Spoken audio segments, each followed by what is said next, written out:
Broker Bulletin acknowledges the traditional custodians of all the lands across the country on which we record our podcast and pays its respect to all Aboriginal and Torres Strait Islander people.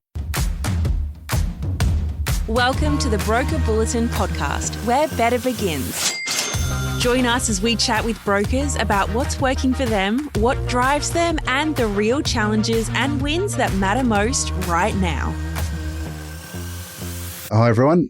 Today we're here to talk about outsourcing and cybersecurity. I'm Nicolas Katsouras, GM Outsourcing for LMG, and I'm joined by Luke Jarmaine, who's our CRO, Chief Risk Officer from LMG as well, who's flown down from Brizzy as well. Welcome, Luke.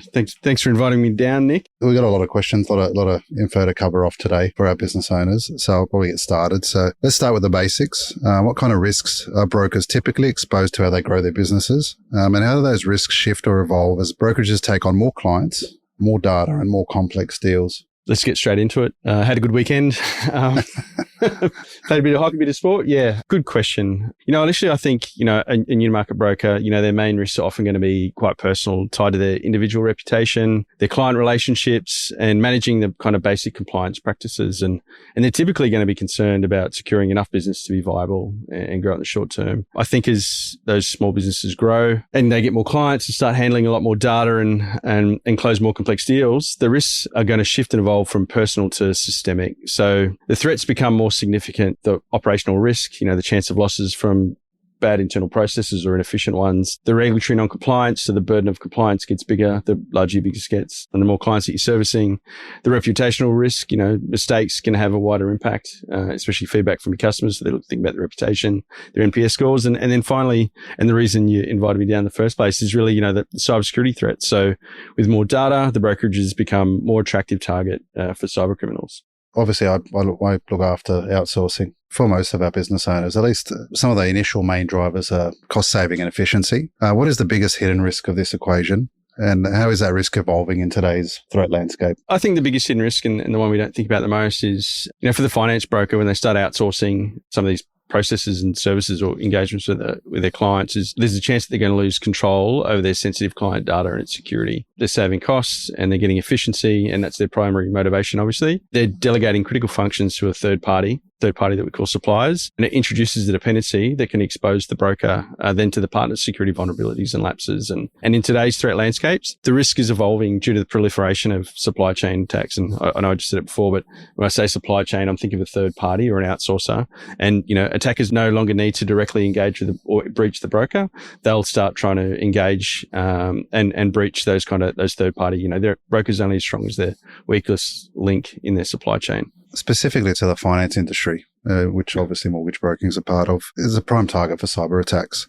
Can you give us a real-world, non-technical example of a data breach or cyber incident that a finance broker might be vulnerable to and what the fallout would be from that incident? Yeah, definitely. And this real-world example is one that we see every month. Probably most vulnerable in brokers and the outsourcing is going to be the phishing attack. So we've got pretty good systems, Loan Market and LMG, and we process probably on average around 13 million emails every month. Wow. Of that 13 million emails that go to our Loan Market brokers and our LMG staff, over 10 million of them are going to be blocked as known phishing or known bad or from bad reputational resources. So what that phishing attack might look like, for example, it could be an employee might receive an email asking them to urgently download and verify a client's files, and they go and click that. Either they get compromised because they've clicked it, or they'll then get prompted to log into, say, a Microsoft account or a Google account using their credentials, and their credentials get stolen. And then the fallout would be then that the threat actor then has access either to their device that they installed the malicious software in, or onto those credentials that they might use to log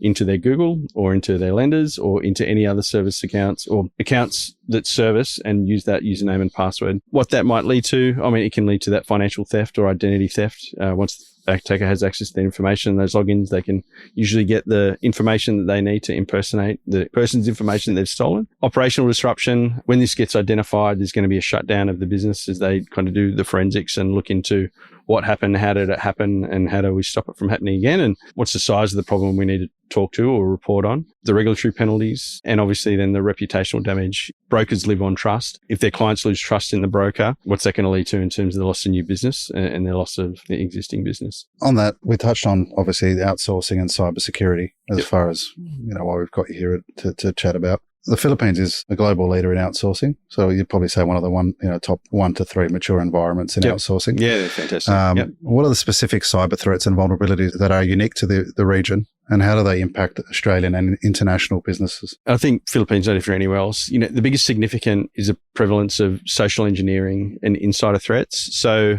whilst global cybercrime is technologically sophisticated, its many threats in the Philippines are going to leverage human vulnerabilities and trusted relationships. So the insider threat, a disgruntled or a corrupt employee or one that's moving across many clients and taking client information with them, or client leads and generation. The sophistication of the social engineering beyond the insider threat. So criminals in the region that are, adept at crafting highly convincing phishing because they know the market, they know the culture, they know the community, or, in some instances, a level of coercion through criminal activity. And probably the last one and the less obvious one for some is that it's a different regulatory environment. So the enforcement of cybercrime laws in the Philippines can differ, creating legal grey areas. Yeah, absolutely. And I think one of the additional sort of layers when you're engaging in outsourcing or a person offshore is de-risking it by ensuring you're dealing with a reputable provider. To your point about the differentiation between the enforcement landscapes, etc. If you're going direct, you don't have that enforcement option. If you're going through a reputable provider, you do, which also helps. Absolutely. We often talk about the financial cost of a breach. I mean, you did touch on the reputational damage.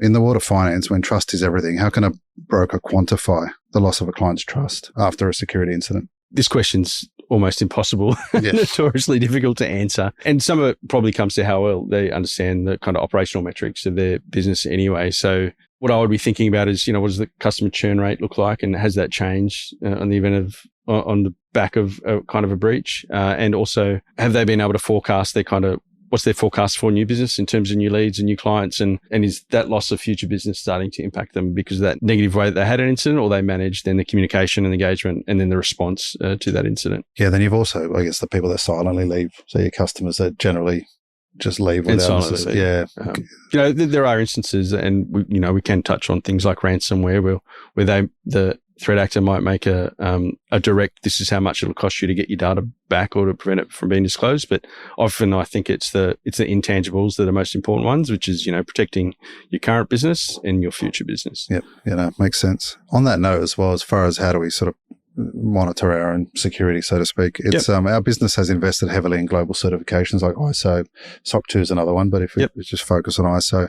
For a broker who isn't a security expert, can you explain what the certification guarantees in terms of process and control? And what does it actually mean for the security of the client's data, I should say? I personally have a thing. I love a good compliance program or a number of compliance programs. And I do feel like a good role for it. I spend a significant amount of my time living in them. But ISO is a great example. ISO 27001, because the international standards body has a lot of certifications. And this one's really targeted at information security management system. So if a non-expert, this kind of certification guarantees that the outsourcing provider has a structured and methodical approach to managing kind of sensitive information and their risks. And really what you're demonstrating is putting in place when you have a certification like ISO 27001 is that you identify risks. So you have a process to systemically find out what exists and vulnerabilities could impact your information or your systems. You implement controls on the back of identifying those risks. So you have a framework for putting in place security measures like encryption or access controls or physical security, like security cameras on doors. And importantly, you continuously improve. So you have a management process to regularly trying to review the security posture, the risk assessments that are coming through, and an ability then to adapt to new threats and respond to any and fix any weaknesses. Many of our competitors don't have these certifications. What are some of the key security gaps or blind spots that a non-certified outsourcing provider might have? Why should a broker be concerned about them? Look, some of the key gaps is you just don't know what your gaps are. So the lack of a risk assessment, for example, they obviously are then unlikely to have like a formal risk management process that helps them identify and then prioritize their specific security needs or vulnerabilities they need to address. Where they do have controls, they're probably going to be inconsistent and inconsistently applied, like in terms they might get training once a year as opposed to routinely. They might not get training this year because they forgot about it or they decided to train on something else.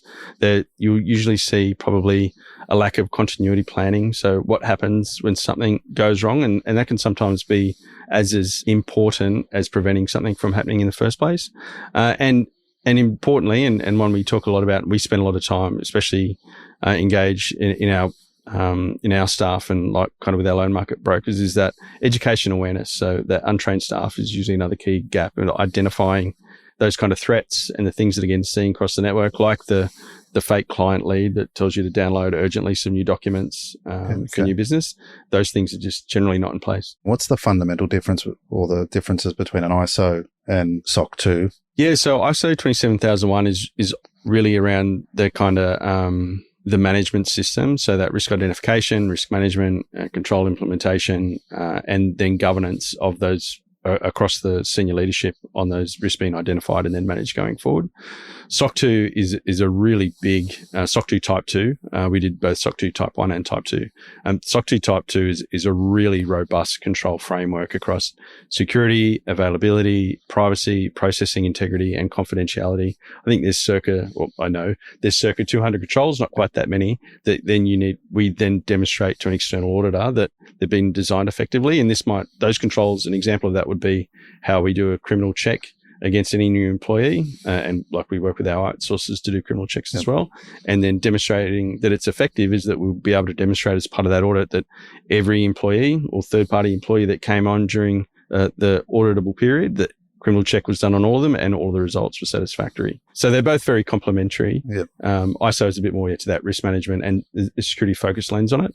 And SOC 2 is a real comprehensive control framework across the whole of business. And you sort of touched on the fact that they're globally sort of recognized or certification. How does that sort of differ from your more localized ones? Like Essential 8 is one that I've become a little more familiar with. What's the difference? I like them all, and I'm a big fan of the ASD Essential 8. So the Essential 8 is the Australian Signals Directorate, kind of 8 strategies to build cyber resiliency in small to medium businesses. And not that I'm here to sell a service, but it's something that we consult to and do an assessment against small businesses or brokerages that engage us to go and do a security consultancy with them. But the Essential 8 is really kind of 8 key controls across, I think, up to about 70 criteria to determine the level of maturity in the implementation of those controls. So one of those might be, or one of those is, might be application whitelisting, which is quite a technical control, which is a system that you implement to make sure that only known software can execute on any laptop. Yeah, okay. So it's a really good framework. ASD is Australian based.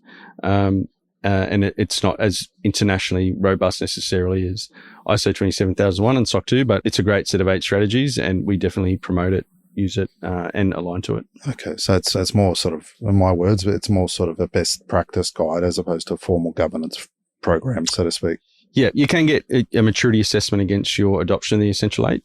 Done. Okay, that's helpful. Yeah, that's good. Help explain it to me anyway. Beyond the formal standards, how do these certifications foster a culture of security within an organization? What does that mean for the day-to-day work of an outsourced team? Probably what we've seen really with the adoption and implementation and ongoing continuous improvement of those kind of certifications and the processes going around it is the culture is really driving secure by default practices. So part of those risk assessments with, both across technology and other parts of the business, employees are trained to think about security at every task, from handling client file to using a new application. It becomes a natural part of their workflow, which is really key. There's open reporting, so that kind of non-punitive environment, where employees are starting to be encouraged to kind of identify the issues and incidents they walk past. And it's certainly not to create a culture of blame or interrogation, but just to understand where our issues, incidents, and vulnerabilities are so that we can kind of manage them holistically across the enterprise and prioritize where they need to be done. And accountability. So it's driving that, all staff, from data entry clerks to senior leaders and managers, know that they have a role to play and responsibilities in protecting client customer data. And those things can't become outdated with certification. You have to demonstrate ongoing that you're kind of effectively managing it.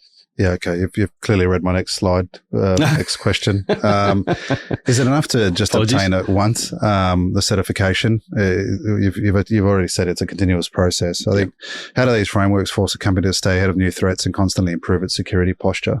Yeah, good question. And for all this, the ISO 27001 is the example, that's a 3-year certification, and that's only maintained through that period if you can demonstrate during that period every year that you've got your kind of annual surveillance audits. So that's where an external auditor will come in and kind of monitor and spot check that the things that we said we're doing, we're still doing that effectively and can demonstrate that we're doing them. That we kind of do our own internal auditing. So we need to kind of implement processes, auditable processes that demonstrate that we're going out across the business. And, in some instances, that might just be going to a new office that's been stood up and making sure that the controls we say are in place, like a CCTV camera on every door, are there and working effectively, that all doors are locked. And importantly, that we can demonstrate, the kind of month on month, quarter on quarter, that we're engaging across the business and management for those ongoing reviews, so that we're regularly looking at our posture, our key risks, and putting in plans and resourcing to resolve them. So all the frameworks really kind of need to demonstrate continuous improvement of those frameworks and continuous management and the effectiveness of the things you're saying you're doing. There's no certification we don't worry about it and come back it in 12 months. In 12 months where we go to renew it or redo it, depending on how long into the period, you need to demonstrate that for that 12-month period, you're effective every day, every week, every month of you've been performing the processes and controls that you committed to. So by achieving that certification, you almost create that, you foster that culture. You foster that culture. Yeah, yep. Which is pretty... It's a great when we first introduced it, probably the first 6 months was making sure that we define the right controls in different parts of the business. And in a lot of instances, the processes existed, they just weren't documented. So it's the formalization of kind of documenting that and then being able to evidence it. We've talked about sort of the risks, the threats, monitoring tools, etc. From your perspective, what are the top 3 sort of non-negotiables that you'd encourage any business owner to ask of any potential outsourcing provider, regardless of whether they have the certifications or not? Yeah, look, we do often start, we say, do you have this certification or this certification, or do you have an independent report that can demonstrate or provide a level of assurance that you manage these things? Because it is assurance that we're looking for, that doing effectively. But in lieu in that, I guess the first one we ask is, what is your process around employee background checks and security awareness training programs? It is critically important that you do those things in offshore arrangements. How do you segment, I guess, your data or your business data and control access to your data with that outsourcer, and how do they manage that between clients? If it's often not a one-to-one, it'll be a one-to-many relationship. So how are you getting confident? It's not just enough to know that a statement or an attestation that they're keeping your data safe. You need to understand that actually, your data is safe. And will continue to be.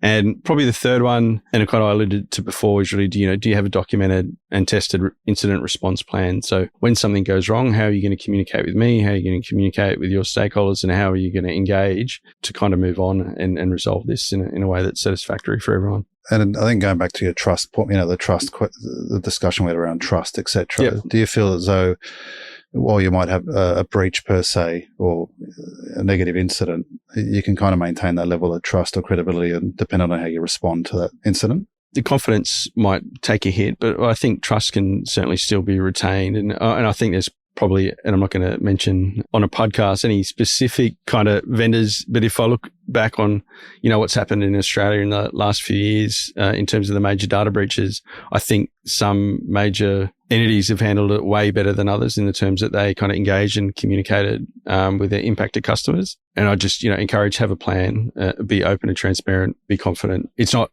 automatically gone, but how you manage it probably determine whether it is or isn't.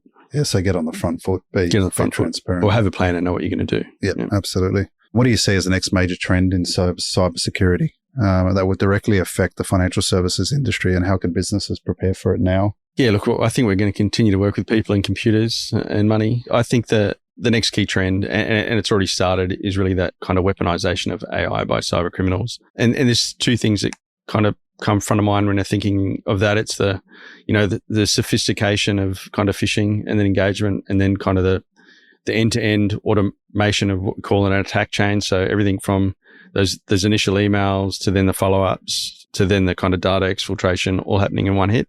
And the other one is the use of AI engines in malicious code to kind of bypass more traditional kind of protection systems. So I think the phishing one has been happening quite a while now and continually gets better. The malware one is a bit new, but starting to occur more. And to prepare for this, some of this, I know we need to evolve what we're doing and pay more attention to. But fundamentally, you need to make sure that your infrastructure and devices are being managed. If you're running Windows 7, in 2025.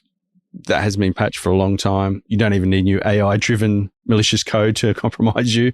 The old stuff will do, but make sure that's up to date. That makes it hard for any kind of those tools to get a hit. Start to implement security monitoring and alerting. So just you're having awareness on if your devices are getting hit or pinged or something else. And we belabor this point. We talk about it. I feel like in every webinar, every couple of months, it's that focus on continuous security education awareness. So taking what we're sharing in terms of what we're seeing across the network with fake leads, with conveyancers or lawyers, trying people get clients to move their deposits places that they need to be, making sure we're continually educating not just our staff and our augmented staff with offshores, but also our clients on ways to make sure that their money and their data and those things are safe. Yeah, and I think in order to do that, you need to have the process or program in place. So you're having the ISO and SOC 2 Type 2 and Type 1, etc. again forces us to stay ahead of the game per se, and try and get in front of those sort of the emerging technologies and different strategies. We obviously have, we've got circa 6,000 brokers within our aggregation across LMG, loan market, etc. Obviously varying degrees of size. So we got your one-person operators to your large strategic partners and the like. It's cost is one thing that comes to mind from my perspective as far as, how do we, certification's great, but it's obviously cost associated with getting that attaining that certification. What's your general advice to somebody who says, okay, yes, it all sounds great and it's great to have these governance programs in place, but I don't have 30,000 to spend or whatever the cost is without quoting specific numbers. What are some strategies a one-person operator could use to make sure they stay ahead of the risk? It's hard. Sometimes I think is the fear of costs is greater than the actual costs of implementing some of these kind of standard, what was often managed IT or managed security services, but really just kind of managing the life cycle of the assets that run your business. I'd kind of go back to a point I made before, which is do the risk assessment, understand what the biggest risks are, and then what you need to do and do that kind of that cost assessment or what does it cost to do that. And we're always here to help. We have a lot of stuff on knowledge base that talks to, the key checklists of tools that you should be running, whether that's antivirus or a backup or other things, and to help coach people through where that might look to. And we've got new ones now on the use of AI, like security guidelines and those kind of pieces. And like I said, we also consult to the ASC Essential 8. If you want us to come talk to you about the key strategies that has that government guidance on what you should be implementing, we'll come and do that with you and talk to what that could look like and how you need to implement it. Don't be scared of the cost, understand the costs and then make a decision based on the cost and what you will or won't do or how much investment you want to make in any of the particular areas. Usually you want to invest in the areas that are going to have the biggest impact to the security of your business. And if someone had any questions for you, I appreciate you said there's knowledge base, and if something's not there, how would they sort of go about engaging with you or your team? Most people reach out directly if they've got an inquiry. We've also got the InfoSec team, but our network, we're always here supporting each other. So you either come to me directly, you can go via your state manager or your key relationship manager. We're very approachable. We and the team love talking about cyber and risk and business resilience. Yeah, great. That's great. And probably one final question that I'll finish with is if you could give a single piece of advice to a product owner or a business owner who is building a secure service, what would it be? What is the one thing you'd personally not compromise on? With a wholeheartedly security hat, it's definitely going to be proper identity access management and multi-factor authentication. So it continues to be, and you look at I'm not going to name vendors or suppliers that are big in Australia, but even the most recent major significant data breach in Australia in the last month was really as a result of missing that key control being deployed effectively. It was compromised credentials that led ultimately to that compromised credentials after a phishing attack that led to